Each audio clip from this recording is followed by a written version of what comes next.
সালামুন আলাইকুম প্ৰিয় দৰ্শকবৃন্দ, আশা কৰোঁ আপোনালোক যিয়ে য'তে আছে সকলো শান্তিৰে আছে, কুশলে আছে। গতিকে আহক, যিগৰাকী মহান আল্লাহে তেখেতৰ অফুৰন্ত নিয়ামতৰ দ্বাৰা আমাক এই সুন্দৰ পৃথিৱীখনত ভালে ৰাখিছে, সুন্দৰকৈ বসবাস কৰাৰ বাবে সুবিধা কৰি দিছে, সেইগৰাকী মহান আল্লাহৰ কথা শুনিবৰ বাবে মই মুক্তাবুল হুছেইনে আমাৰ ইতিমধ্যে চলি অহা কোৰাণ মজিদৰ বিষয়ভিত্তিক আলোচনা ও চৰ্চাৰ ধাৰাবাহিকতাৰ আজিৰ 753 নং খণ্ডটিৰ মাজলৈ আপোনালোক সকলোকে স্বাগতম জনাইছোঁ। প্ৰিয় দৰ্শকবৃন্দ, আমি আজি এনে এক বিষয় আপোনালোকৰ মাজত আলোচনা কৰিবলৈ আগবাঢ়িছোঁ। আমি জানো যে গৰিষ্ঠ সংখ্যক মানুহৰ বাবে এই কথা বতৰাসমূহ হয়তো একেবাৰে নতুনকৈ শুনা কথা। বহুতেই এই কথা বতৰাসমূহ শুনি হয়তো ভাল নাপাব, বহুতেই ইয়াক মানি ল'বলৈ টান পাব, বহুতৰ মনত বিভিন্ন প্ৰকাৰৰ প্ৰশ্ন জাগিব। গতিকে এনে সকলোবোৰ বিষয়বস্তুসমূহ আমি চিন্তা কৰাৰ পাছতো সত্য যিহেতু আমি কেতিয়াও গোপন কৰি ৰাখিব নোৱাৰোঁ, সেই উদ্দেশ্য আগত ৰাখিয়ে প্ৰিয় দৰ্শকবৃন্দ, আমাৰ আজিৰ এই আলোচনা আপোনালোকৰ মাজলৈ লৈ যাব বিচাৰিছোঁ। আৰু বিশেষভাৱে আজিৰ আমাৰ আলোচ্য বিষয় হিচাপে আমি বাছি লৈছোঁ যে ইছলাম ধৰ্মীয় পৰম্পৰা অনুসৰি আমাৰ নিকাহৰ ক্ষেত্ৰত যি মোহৰৰ ব্যৱস্থাপনা আছে, আপোনালোকে কেতিয়াবা ভাবিব পাৰেনে যে নিকাহৰ এই মোহৰৰ বিষয় আল্লাহৰ দ্বাৰা দিয়া কোনো বিধান নহয়। অৰ্থাৎ এই বিধান মানুহৰ দ্বাৰা ৰচিত বিধান। আমি জানো এক খুব ডাঙৰ কথা আপোনালোকৰ আগত আমি দাঙি ধৰিছোঁ। আমি আশা ৰাখিম খুব ধৈৰ্য সহকাৰে আমাৰ প্ৰত্যেকটো বিষয় আপোনালোকে প্ৰথমতে শ্ৰৱণ কৰাৰ চেষ্টা কৰক। তাৰ পাছতো আমি যিসমূহ বিষয় আপোনালোকৰ আগত দাঙি ধৰিম, সেই বিষয়সমূহৰ যদি কোনো অসত্য তথ্য কোৰাণ মজিদৰ পৰা আপোনালোকৰ দৃষ্টিগোচৰ হয়, আমি আশা ৰাখিম আমাৰ কমেণ্ট বক্সত আপোনালোকে বিষয়বস্তুসমূহ দাঙি ধৰিব। গতিকে প্ৰিয় দৰ্শকবৃন্দ, বিষয়বস্তুৰ আলোচনাৰ আঁত ধৰিবলৈ গৈ আমি আপোনালোকক পুনৰ দৃষ্টি আকৰ্ষণ কৰি ক'ব বিচাৰোঁ যে ইছলাম ধৰ্মীয় নিকাহৰ মোহৰৰ যি বিধান, সেই বিধান আল্লাহ প্ৰদত্ত বিধান নহয়। কোৰাণ মজিদত এই মোহৰ শব্দ কোনো স্থানতে এবাৰৰ বাবেও আল্লাহ সুবহানাহু ওয়া তাআলাই ব্যৱহাৰ কৰা নাই। তৎসত্ত্বেও যিহেতু আমি কৈ আহিছোঁ যে পৰম্পৰাগতভাৱে চলি অহা ধৰ্মীয় বিষয়সমূহৰ সত্যতা স্থাপন কৰিবলৈ গৈ জোৰ জবস্তি কেনেকৈ কোৰাণৰ আয়াতত নথকা এটি বিষয়ক মানুহৰ মাজত কেনেধৰণে টানি ধৰিছে, কেনেধৰণে উপস্থাপন কৰিছে, সেই দিশটোহে আজি আমাৰ আলোচ্য বিষয় হিচাপে আমি ল'ব বিচাৰিছোঁ। আমি পুনৰ কৈছোঁ, কোৰাণ মজিদত মোহৰ শব্দ আল্লাহ সুবহানাহু ওয়া তাআলাই 0 টাইমছ ডিছকাছ কৰিছে। অৰ্থাৎ আল্লাহৰ ডিছকাছনৰ মাজত মোহৰৰ কোনো শব্দই নাই, মোহৰৰ কোনো বিধি বিধানেই নাই। অথচ পৰম্পৰাগতভাৱে চলি অহা যি ৰেৱায়তী ইছলামৰ ওপৰত আমি গৰিষ্ঠ সংখ্যকেই ইছলাম ধৰ্ম পালন কৰি আহিছোঁ, তেনে ৰেৱায়তী ইছলামৰ ধৰ্মীয় পুথিসমূহত মোহৰ সম্পৰ্কৰ হাজাৰ হাজাৰ ফতোৱা, হাজাৰ হাজাৰ নিয়ম উপলব্ধ হৈ আছে। আমি এই বিষয়টো এইবাবেই আপোনালোকৰ মাজত দাঙি ধৰাৰ চেষ্টা কৰিছোঁ যাতে ধৰ্মীয় পৰম্পৰাই ৰেৱায়তী ইছলামে সদায় মন কৰিব নাৰী জাতিক একেবাৰে ডমিনেট কৰি ৰাখিব বিচাৰে। বহুতো বিষয় পুৰুষৰ সৈতে সমানে আগবাঢ়ি অহাটো নাৰী জাতি ৰেৱায়তী ইছলামে পৰম্পৰাগতভাৱে চলি অহা ধৰ্মই কেতিয়াও উৎসাহিত নকৰে। তেনে এক মনোভাৱ আগত ৰাখি প্ৰকৃততে এই মোহৰৰ বিষয়টো আমাৰ মানৱ সংকলিত এক সহি হাদিছত এনেধৰণে উল্লেখিত হৈছে যে হাদিছটিত কোৱা গৈছে যে ফাইন দাখালা বিহা ফালাহা আল মাহাৰ বিমাস তাহাল্লা মিন ফাৰজিহা। এই হাদিছৰ ভিত্তিতেই প্ৰকৃততে ৰেৱায়তী ইছলামত মহৰণাৰ ব্যৱস্থা চলি আহিছে। এতিয়া প্ৰিয় দৰ্শকবৃন্দ, আমি ইতিমধ্যে এটি সহি হাদিছৰ এটি অংশ আপোনালোকৰ মাজত দাঙি ধৰিছোঁ। সেই হাদিছটি প্ৰথমতে আমি কিছু বিশ্লেষাত্মক দৃষ্টিভংগীৰে আমি চোৱাৰ চেষ্টা কৰিম। তাৰ পাছত এই মহৰণাৰ বিষয়টো কোৰাণ মজিদৰ মাজলৈ আমি লৈ যোৱাৰ চেষ্টা কৰিম যে কোৰাণৰ কোন আয়াতক টেম্পাৰিং কৰি আমি আপোনালোকৰ মাজত উপস্থাপন কৰা হাদিছৰ সত্যতা প্ৰমাণ কৰাৰ এক চেষ্টা কৰা গৈছে। সেই দিশটো ইনশাআল্লাহ দাঙি ধৰিম। আমি আশা ৰাখিম আপোনালোকেও বিষয়বস্তুৰ ওপৰত বিবেচনা কৰিব। আমি উল্লেখ কৰা হাদিছটিত কোৱা গৈছে যে ফাইন দাখালা বিহা, আৰু যেতিয়া দাখালা বিহা, যেতিয়া তুমি সিহঁতৰ মাজত প্ৰৱেশ কৰিবা, উদ্দেশ্য স্ত্ৰী মহিলাৰ ওচৰত যেতিয়া তোমালোক প্ৰৱেশ কৰিবা, ফালাহা আল মাহাৰ, তেতিয়া সিহঁতৰ ওপৰত আছে সেই বিশেষ মোহৰ। কিহৰ বাবে আছে? বিমাস তাহাল্লা, যে সিহঁতক হালাল কৰিবৰ কাৰণে, বৈধ কৰিবৰ কাৰণে, মিন ফাৰজিহা, সিহঁতৰ প্ৰাইভেট পাৰ্টছসমূহ। এতিয়া প্ৰিয় দৰ্শকবৃন্দ, এবাৰৰ বাবে হ'লেও চিন্তা কৰক যে এই হাদিছে প্ৰকৃততে নাৰী মৰ্যাদা ক'ত ৰাখিলে। আমি সকলোৱে জানো, আমাক শিকাই অহা হৈছে, আমি হাদিছো উপস্থাপন কৰিছোঁ। হাদিছে কৈছে যে যেতিয়া সিহঁতৰ ওচৰলৈ তুমি যাবা, তেতিয়া মনত ৰাখিবা যে তাত আল মাহাৰ আছে, মোহৰ আছে। কিহৰ কাৰণে? বিমাস তাহাল্লা, সিহঁতক বৈধ কৰিবৰ বাবে, মিন ফাৰজিহা, সিহঁতৰ প্ৰাইভেট পাৰ্টছ। এতিয়া প্ৰাইভেট পাৰ্টছসমূহ মহিলাৰ কোনো পুৰুষে ব্যৱহাৰ কৰিবৰ বাবে মোহৰৰ নামত টকা দিয়া, ধন দিয়া, দৌলত ফিক্স কৰাৰ বিষয়টো কিমান পৰ্যায়লৈ নিম্নগামী হ'ব পাৰে এবাৰ ভাবি চাইছেনে? মহিলাৰ প্ৰাইভেট পাৰ্টছ, মহিলাৰ দেহা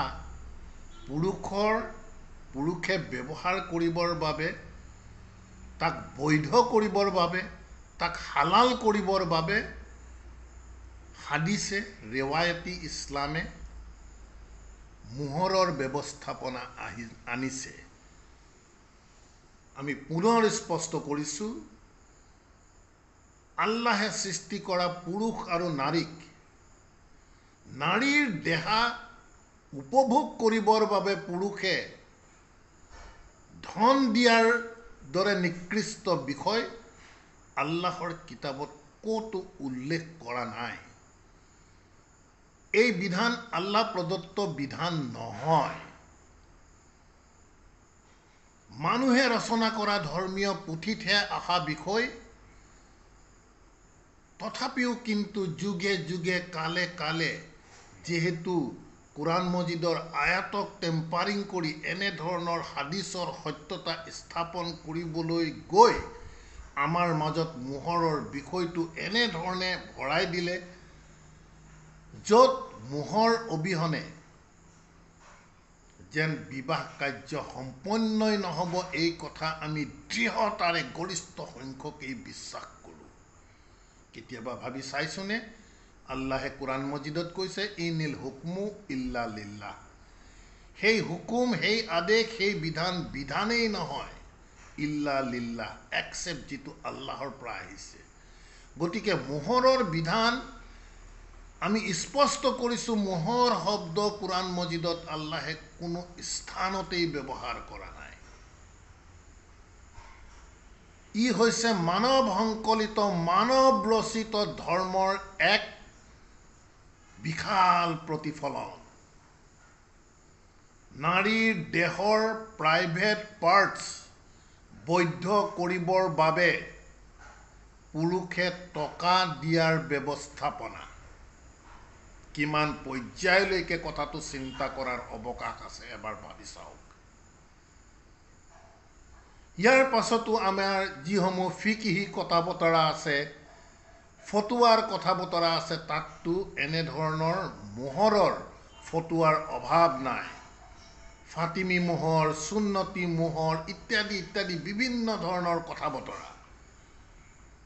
যদিও কোৰআন মজিদত এনেধৰণৰ কথা বতৰা নাই তথাপিও ধৰ্মীয় পুথিসমূহত থকাৰ বাবে আমি ইয়াক শিলৰ খুঁটা হিচাপে ব্যৱহাৰ কৰি আহি আছো।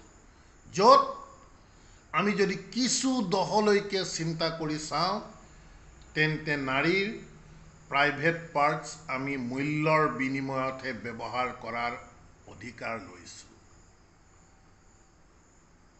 আমি আশা ৰাখিম প্ৰিয় দৰ্শকবৃন্দ আবেগিক নহয় নিৰপেক্ষ দৃষ্টিভংগীৰে কথা বতৰাসমূহ আমি প্ৰত্যেকেই চিন্তা কৰোঁ আহক। আল্লাহৰ কথা বতৰাক আমি অসন্মান কৰাৰ পৰা দূৰত থাকোঁ আহক। আল্লাহে কোৰআন মজিদত কৈছে যে মা কাদাৰুল্লাহ হাক্কা কাদৰিহি। এটা শ্ৰেণী আছে সিহঁতে আল্লাহক যথাযথভাৱে সন্মান নকৰে। হাক্কা কাদৰিহি যি তেখেতৰ প্ৰকৃত মৰ্যাদা সেই মৰ্যাদা নিদিয়ে। আল্লাহৰ কথাৰ বাহিৰত গৈ যদি কোনোবাই বিধান ৰচনা কৰে তেন্তে আল্লাহৰ মৰ্যাদা থাকিল ক'ত? আমি আশা ৰাখিম বিষয়বস্তুৰ গুৰুত্ব উপলব্ধি কৰি আহক প্ৰত্যেকেই এনেধৰণৰ ভুৱা কথা বতৰাসমূহৰ পৰা আমি আঁতৰি আহোঁ। সমাজ সংস্কাৰ কৰিবলৈ হ'লে উৎসাহ একমাত্ৰ আল্লাহৰ কিতাপ কোৰআন মজিদ। ইয়াৰ বাহিৰৰ কোনো বিধানেই প্ৰকৃততে এখন সুস্থ তথা সবল সমাজ কেতিয়াও গঢ়িব নোৱাৰে। এজন প্ৰকৃত মানুহ কেতিয়াও সৃষ্টি কৰিব নোৱাৰে। এতিয়া প্ৰিয় দৰ্শকবৃন্দ আহক কোৰআন মজিদৰ আয়াতৰ টেম্পাৰিং কৰি য'ত মোহৰ শব্দ কোৰআন মজিদত আল্লাহে ব্যৱহাৰ নকৰা সত্ত্বেও কেনেদৰে আন কিছু কিছু শব্দক আমাৰ ট্ৰেডিশ্যনেল অনুবাদে টেম্পাৰিং কৰি মোহৰলৈ পৰ্যবেক্ষিত কৰিছে সেই দিশটো চাবৰ বাবে আহক আমি আপোনালোক সকলোকে আমন্ত্ৰণ জনাইছোঁ কোৰআন মজিদৰ 4 নং সূৰা আন-নিছাৰ 4 নং আয়াতটিৰ মাজলৈ। বিইছমি আল্লাহ আৰ ৰহমান আৰ ৰাহিম। ইতিমধ্যে আমি সূৰা নিছাৰ বহুতো চৰ্চা আপোনালোকৰ মাজত দাঙি ধৰিছোঁ। সেই একেটি প্ৰসংগৰে হাত ধৰি 4 নং আয়াতত আল্লাহ সুবহানাহু ওয়া তাআলাই কৈছে যে ওয়া আতু নিসা সাদকাতিহিন্না নিহলাতান ফাইন তিবনা লাকুম আন সাইয়্যিন মিনহু নাফসান ফাকুলুহু হানিয়ান মারিয়া। কোরআন মজিদৰ 4 নং সূৰাৰ 4 নং আয়াতত আল্লাহ সুবহানাহু ওয়া তাআলা এনেধৰণে কৈছে। ইয়াৰ অসমীয়া অনুবাদ এনেধৰণে লিখা গৈছে যে আৰু তোমালোকৰ নাৰীসকলক মনৰ সন্তুষ্ট চিত্তে সিহঁতৰ মোহৰ প্ৰদান কৰা। তাৰ পিছত সিহঁতে যদি সন্তুষ্ট চিত্তে মোহৰৰ কিছু অংশ ৰেহাই দিয়ে, তেন্তে তোমালোকে সেয়া আনন্দেৰে তৃপ্তি সহকাৰে ভোগ কৰা। এতিয়া প্ৰিয় দৰ্শকবৃন্দ, আমি যিহেতু কৈছোঁৱে এই আয়াতত মোহৰৰ কোনো শব্দই নাই, তেন্তে অনুবাদত কেনেকৈ ক'লে যে সিহঁতৰ মোহৰ প্ৰদান কৰা? আমি যদি আয়াতটি চাওঁ, তেন্তে ইয়াত কোৱা গৈছে যে ৱাআতুন নিsaa সাদুকাতিহিন্না। সাদাকা শব্দক মোহৰলৈ লৈ গৈছে, মন কৰিব। অথচ আমি আৰবী ভাষাৰ যি হাদিছ আপোনালোকৰ মাজত উপস্থাপন কৰিছিলোঁ, তাত কোৱা গৈছে যে ফালাহা আল মাহাৰ। সেই আৰবী ভাষাত কিন্তু মহৰ শব্দ ব্যৱহাৰ হৈছে। কোৰাণ মজিদত কিন্তু এই মহৰ শব্দ ব্যৱহাৰ হোৱা নাই। গতিকে যিকোনো উপায়েৰে পাকে প্ৰকাৰে মানৱ ৰচিত কথা বতৰাসমূহৰ সত্যতা স্থাপন কৰিবলৈ গৈ এই সাদাকা শব্দক মোহৰ বুলি অনুবাদ কৰিছে।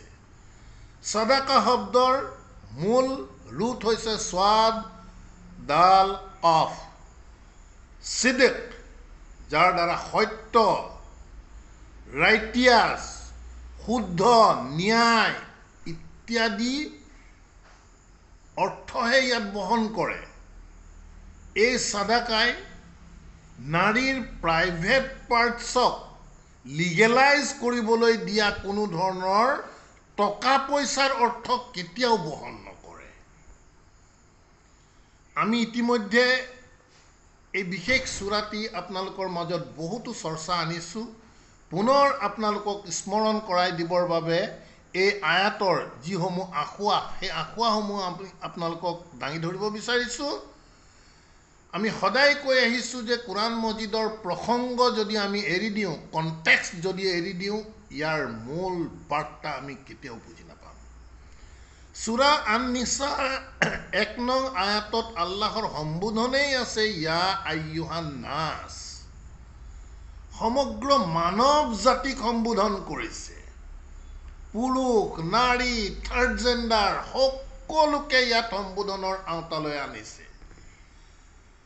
আনি বিষয়বস্তুৰ প্ৰসংগ আনিছে নিচা।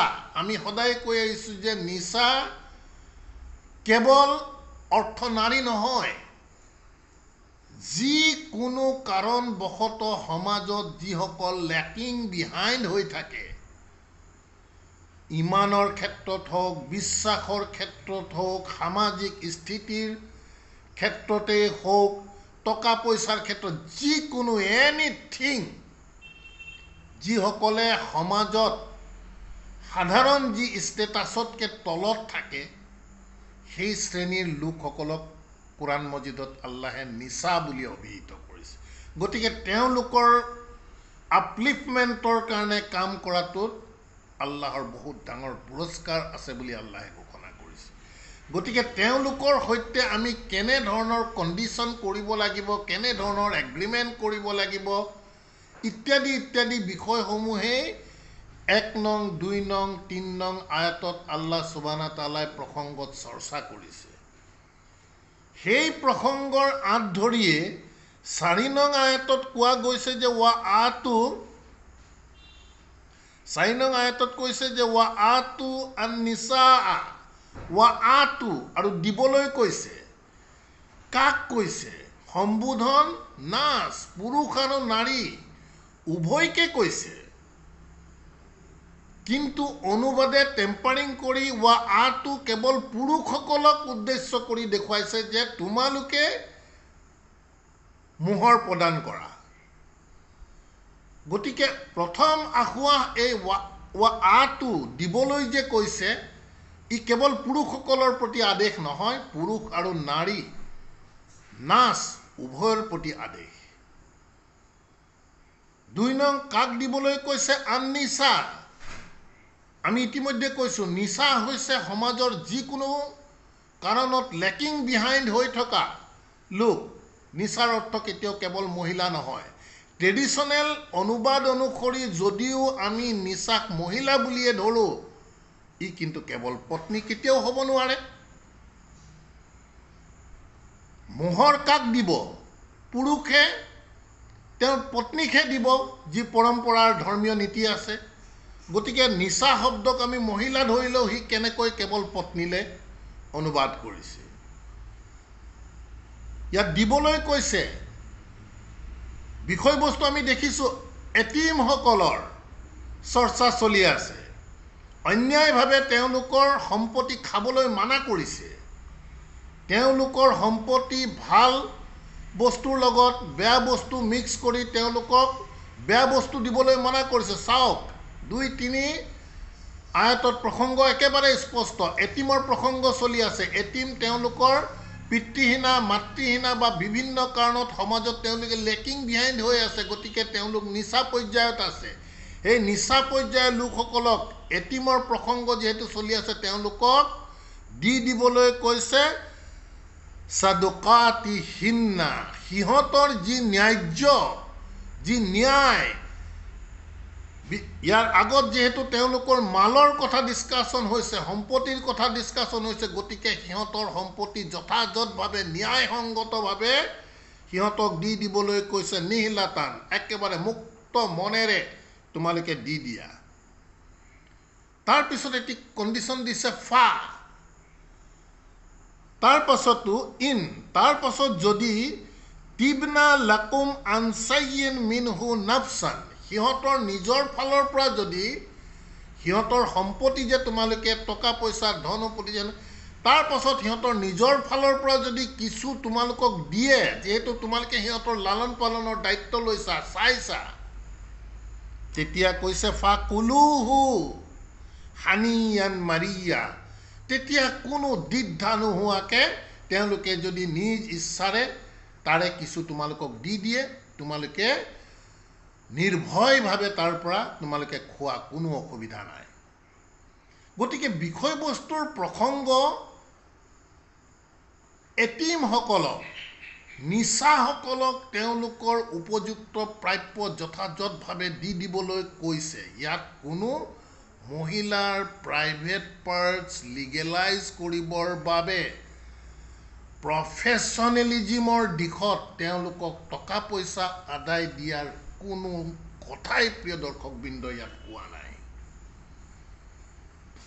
তেওঁলোকে ইমান কৌশলগতভাৱে বিষয়বস্তুসমূহ উপস্থাপন কৰিছে। আমি যদি কিছু গভীৰভাৱে বিষয়সমূহ আমি নাচাওঁ, তেন্তে আমি সাধাৰণ মানুহে ইয়াক কিন্তু ধৰিবলৈ বুজিবলৈ খুব টান আছে। এই 4 নং আয়াতত আমি দেখুৱালোঁ যে সাদুকাতিহিন্নাক তেওঁলোকে কি কৰিছে? মোহৰ বুলি তেওঁলোকে অনুবাদ কৰি দেখুৱাইছে। সেই একেটি আয়াতৰে আমি আপোনালোকক লৈ যাব বিচাৰিছোঁ 25 নং আয়াতটিৰ মাজলৈ। 25 নং আয়াতটিত এটি শব্দ আল্লাহ সুবহানাহু ওয়া তাআলাই ইয়াত ব্যৱহাৰ কৰিছে, মন কৰিব। ইয়াৰ দীঘলীয়া আয়াত, মই গোটেই আয়াতটোৰ মাজলৈ নাযাওঁ। ইয়াত কোৱা গৈছে যে ৱা আতু হুন্না উজুৰাহুন্না, উজুৰাহুন্না। তাত সাদাকাতু হুন্নাক মোহৰ কৰিলে, এই অনুবাদত উজুৰাহুন্নাক মোহৰ কৰিছে। চাওক, মোহৰ শব্দ ব্যৱহাৰ নকৰাৰ বাবেই কৌশলগতভাৱে কেনেধৰণে তেওঁলোকে টেম্পাৰিং কৰিছে। গতিকে 4 নং সূৰাত 25 নং আয়াতৰ মাজত ৱা আতু হুন্না উজুৰাহুন্না, উজুৰ হৈছে কোনো এটি কাম কৰাৰ পিছত যিটো প্ৰাপ্য ফলাফল পুৰস্কাৰ, তাক কোৱা যায়। ই কোনো মহিলাৰ প্ৰাইভেট পাৰ্টছ ক্ৰয় কৰাৰ টকা পইচাৰ কথা নহয়। ঠিক তেনেধৰণে আমি আপোনালোকক নিব বিচাৰিছোঁ 2 নং সূৰা আল বাকাৰাৰ সম্ভৱতঃ 237-227 এনেধৰণৰ কিবা হ'ব।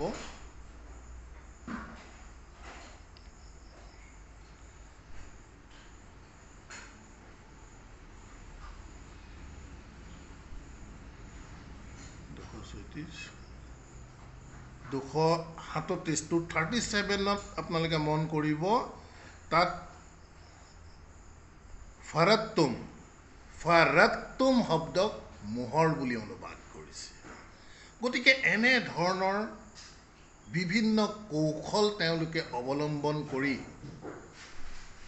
আল্লাহৰ মৰ্যাদাক হানি কৰিছে।